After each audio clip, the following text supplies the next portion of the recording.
আল্লাহুম্মা আমিন। আল্লাহ আল্লাহ আবুলের বাড়িতে এসে আমরা কত সুন্দর করে পাক শাক করিয়া গো আল্লাহ, আমরা ভালোভাবে খাওয়া দাওয়ার করেছি। সেই জন্য আবুলকে আবুল যেন একটা তাড়াতাড়ি একটা সুন্দর মেয়ে দেখে বিয়ে করতে পারে গো আল্লাহ। সবাই বলুন সুবহানাল্লাহ। হে আল্লাহ, আবুল্লাহ কত কষ্ট করে গো, রাখতে পারে না, ইয়া করতে পারে না, বিয়াও করতে পারে না।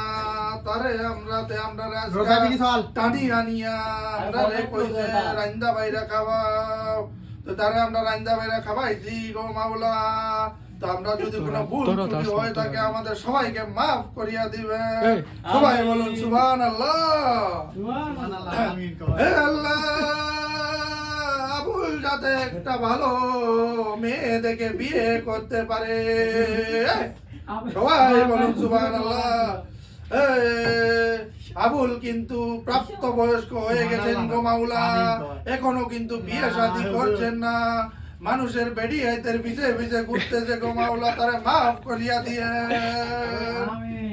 আমিন।